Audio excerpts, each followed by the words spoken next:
নমস্কার বন্ধুরা, আমি সোমা। হ্যাপি ফ্যামিলি আরেকটি নতুন পরিবারে আপনাদেরকে স্বাগত জানাই। আর সেই সঙ্গে শুভ দোলযাত্রার অনেক অনেক শুভেচ্ছা রইল। আজকের এই ব্লগটা আমি শুরু করছি 2রা মে সোমবারের সন্ধ্যা থেকে।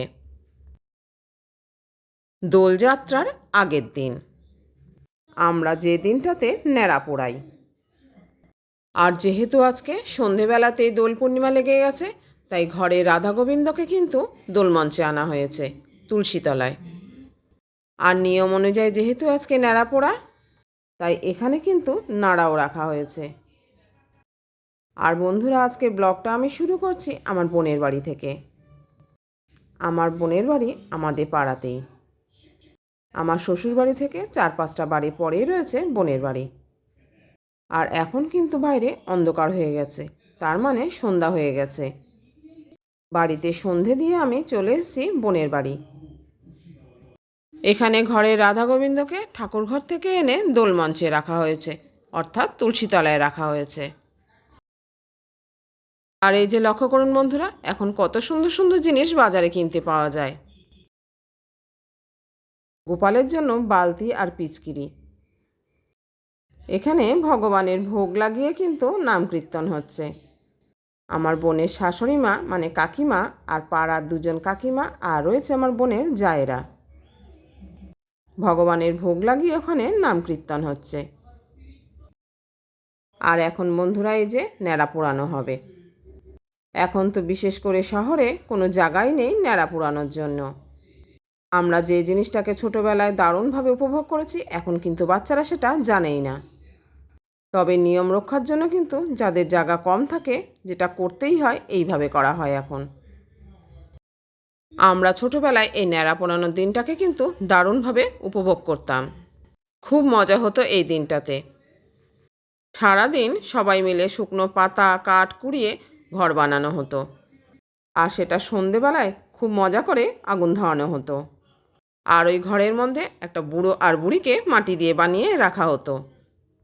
সন্ধেবেলা যখন বুড়ির ঘরে আগুন দেওয়া হতো, তখন কাঁসি ঘণ্টা শঙ্খ বাজিয়ে সবাই মিলে খুব আনন্দ করতাম।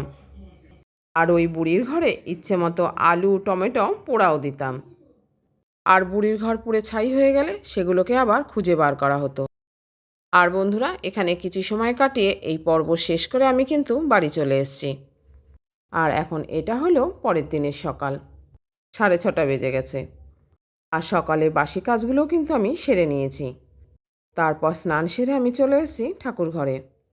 আর সকাল 7টার মধ্যে আমাকে পুজো দিয়ে দিতে হবে, কেননা আজকে রয়েছে চন্দ্রগ্রহণ।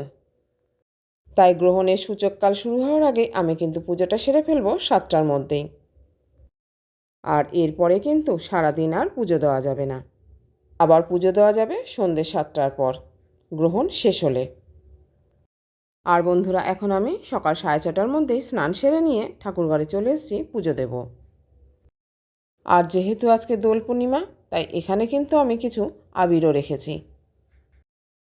তবে ন্যাড়াপোড়া রং খেলা এগুলো কিন্তু শুধু আনন্দ উল্লাসের জন্যই নয়, এর কিন্তু বিজ্ঞানসম্মত দিকও রয়েছে। আর এই দিকগুলো কম বেশি কিন্তু আমরা অনেকেই জানি। তো বন্ধুরা, এখন আমি ঠাকুরঘরে পুজোটা সেরে নেব। ছাদে লাগানো গাছ থেকে ফুল তুলে আমি সিংহাসনটাকে কিন্তু সাজিয়ে নিয়েছি। এখন এই আবির আমি অর্পণ করব গোবিন্দের চরণে। শুভ দোলযাত্রায় আমার সকল বন্ধুদেরকে জানাই আন্তরিক শুভেচ্ছা ও ভালোবাসা। এখন এক এক করে আমি আমার সিংহাসনে রাখা সকল দেবদেবীর পায়ে আবির দিয়ে দিলাম। আর বন্ধুরা, লক্ষ্য করেছেন কি, আমার আসনে সব ঠাকুরের গায়ে কিন্তু এখনও চাদর রয়েছে। আসলে আমাদের বাড়িটা যেহেতু গ্রামে, এখনও কিন্তু রাত্রে ভালো ঠান্ডা পড়ে।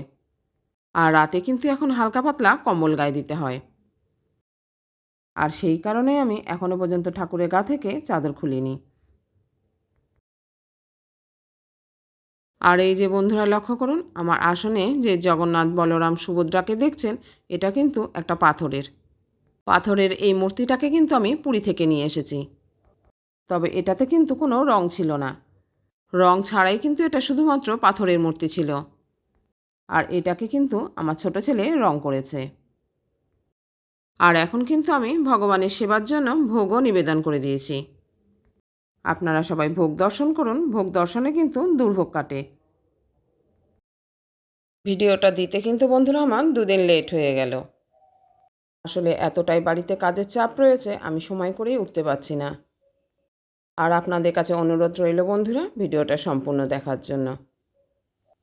আশা করি একটু হলেও আপনাদের ভালো লাগবে। ভগবানকে ভোগ নিবেদন করে এখন কিন্তু আমি চলে এলাম ছাদে। এখন ছাদে পায়রাগুলোকে একটু খেতে দেব। এরপর ভগবানের আরতি করে নিয়ে আমি চলে যাব কিন্তু মাঠে, আর যেটা আমার রোজকের কাজ।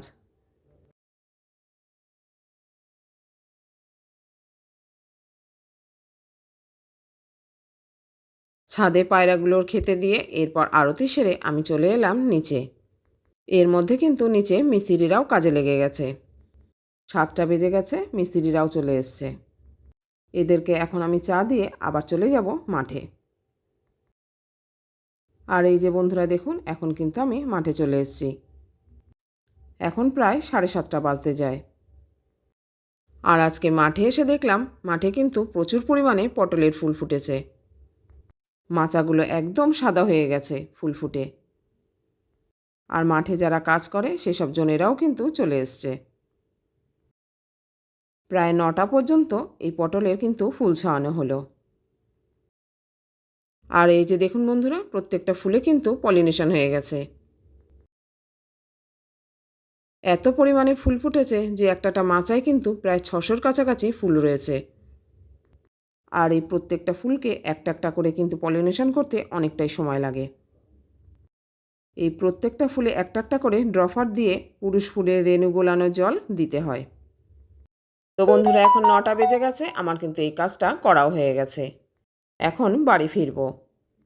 আর এই যে দেখুন, আমি কিন্তু বেশ অনেকটা পরিমাণে এই পটলের লতা কেটে নিয়েছি। আসলে যে সকল লোকেরা মাঠে কাজে এসেছিল তারা কিন্তু এই গাছগুলোকে কেটে ফেলে দিচ্ছিল, তাই আমি সেখান থেকে কিছুটা পরিমাণে লতা কেটে নিয়ে নিলাম। এরপর বাড়ি ফিরে টিফিন সেরে নিয়ে এখন আমি চলে এলাম আমাদের ক্লাবের অনুষ্ঠানে। আমাদের ক্লাবে প্রতি বছরই এই দোলযাত্রা উপলক্ষে একটা অনুষ্ঠান করা হয়।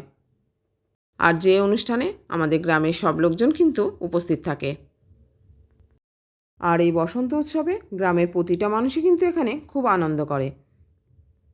এখানে আমাদের গ্রামের বাচ্চারা বড়রা যে যেটা জানে, নাচ অথবা গান, সবাই যে যার পারফরমেন্স দেখায়। তবে বন্ধুরা, এই নাচের গানগুলোকে কিন্তু আমি আপনাদের সঙ্গে শেয়ার করতে পারলাম না কপিরাইটের জন্য। আমাদের এই বসন্ত উৎসব কবিগুরুকে ছাড়া কিন্তু মোটেই চলে না। আর এখানে তারই কয়েকটি বিশেষ গানের কিন্তু নাচ হচ্ছিল এখানে আমরা বেশ কিছুটা সময় কিন্তু কাটিয়ে নিলাম। আর এখন কিন্তু বন্ধুরা ওই দিদিভাইটা খুব সুন্দর সুন্দর গান করছে। আর এখানে বসে রয়েছে আমার বোন আর মা। এই যে মা আর বোন বসে রয়েছে এখানে।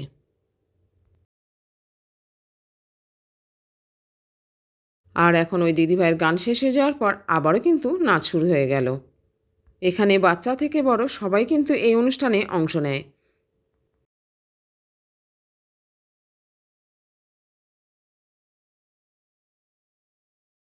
অনেক সময় বসে গলাটা শুকিয়ে যাওয়ায় এখন কিন্তু আমরা আইসক্রিমও নিয়ে নিয়েছি। আর এই যে দেখুন বন্ধুরা, এখানে এই মেয়েটি কত সুন্দর করে নাচ করছে। আর এই প্রত্যেকটা গানে আমাদের এতটা পরিচিত আর হিট গান যে আপনাদের সঙ্গে সেটা শেয়ার না করতে পারে আমার খুবই খারাপ লাগছে।